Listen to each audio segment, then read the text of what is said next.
Aujourd'hui, on va répondre à une question que mes élèves me posent très souvent, c'est « Est-ce que je fais bien ?»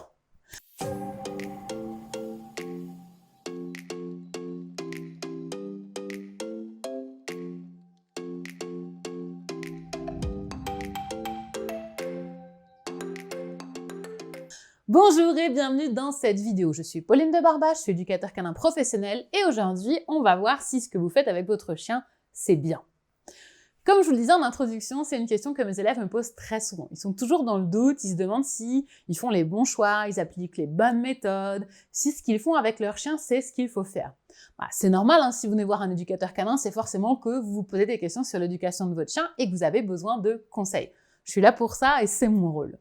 Maintenant, je pense que vous vous posez aussi ce même genre de questions et c'est tout à fait normal parce que quand on a un chien, eh bien, on veut l'éduquer, on veut faire les choses bien et on a envie de savoir si ce qu'on fait, c'est bon, si ce qu'on fait, c'est vraiment la bonne méthode.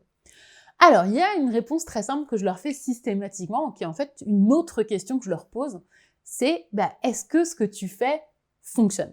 Est-ce que tu vois des résultats qui correspondent à tes attentes? Si c'est le cas, si oui, vous voyez des résultats chez votre chien, vous voyez une évolution qui correspond à ce que vous voulez, eh bien c'est que vous faites bien. Et souvent, on se pose un petit peu trop de questions, on se fait un peu trop de nœuds au cerveau. Est-ce que c'est comme ça qu'il faut faire? Est-ce que je fais pas des bêtises? Est-ce que je suis pas en train de faire n'importe quoi? On est beaucoup dans le doute, on se pose beaucoup de questions et du coup, on fait plus rien parce qu'on n'ose plus mettre les choses en place, parce qu'on a peur des conséquences qu'il pourrait y avoir. Mais ce qui est bien avec les chiens, c'est que les conséquences, vous les avez rapidement.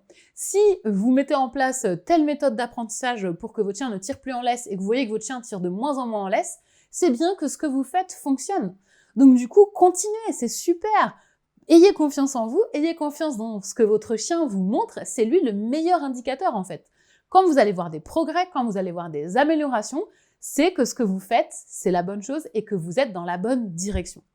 Alors je suis d'accord, ça ne veut pas dire que ce que vous faites est complètement parfait, mais attention, je vais vous faire un gros spoiler sur le chien et même sur la vie en général, personne n'est parfait, personne ne fait tout bien, personne ne sera parfaitement dans le bon timing, la bonne méthode, au bon moment, en permanence. Donc bien sûr que vous serez jamais dans la perfection et c'est pas du tout ce qu'on attend de vous et c'est pas du tout ce que vous avez besoin d'être pour que votre chien progresse. De l'autre côté, si votre chien stagne ou pire, si le comportement que vous essayez de modifier se dégrade et devient de plus en plus complexe, eh bien, en effet, c'est aussi une information, il faut la prendre en compte. Mon chien n'évolue pas ou mon chien devient de moins en moins bien éduqué, c'est aussi un retour sur ce que je fais. Et dans ce cas-là, en effet, je fais peut-être pas bien si ça fonctionne pas. Je fais pas bien si j'ai pas de résultat. Et c'est aussi une information importante à prendre en compte. Maintenant, ce qui est important aussi d'arriver à faire, c'est de le faire de manière objective. Souvent, les gens vont me dire « Ah oui, mais il revient pas quand je l'appelle. » Et moi, je me dis « Mais jamais, en fait. Jamais il revient quand tu l'appelles. » Parce que là, quand tu me dis ça, moi, j'ai l'impression que ton chien ne revient jamais, jamais, jamais. En vrai, c'est pas vrai. Le chien, il revient dans certaines situations. Il revient à certains moments. Mais parfois, non.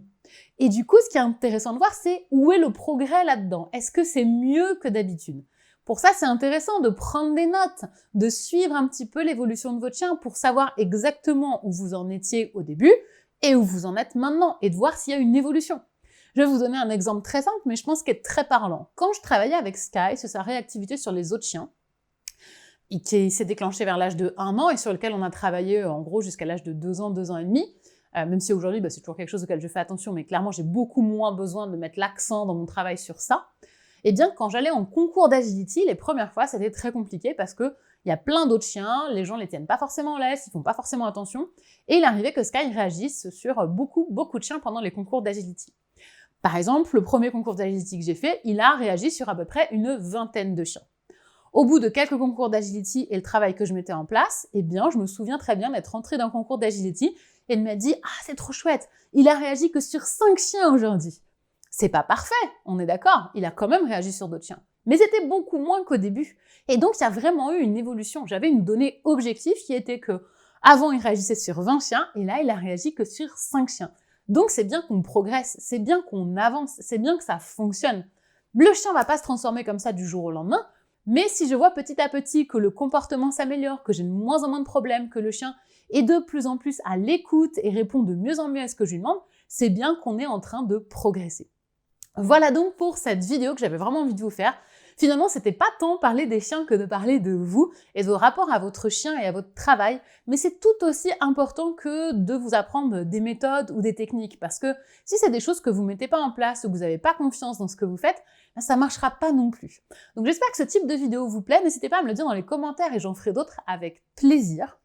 En tout cas, n'hésitez pas à la liker si c'est une vidéo que vous avez appréciée, à la partager autour de vous. Pensez aussi à vous abonner, ça vous permettra de ne pas rater les prochaines vidéos. Vous pouvez aussi, si vous souhaitez recevoir plus de conseils sur l'éducation de votre chien en méthode positive, rejoindre ma liste de conseils par mail. Le lien est juste en dessous de la vidéo, vous avez juste à cliquer dans la description, vous me laissez votre adresse mail et bam, je commence à vous envoyer gratuitement mes meilleurs conseils d'éducateur canin pour vous aider avec votre chien. C'était Pauline de Barba de Décliquer des chiens, je vous dis à très bientôt pour Parler Chiens.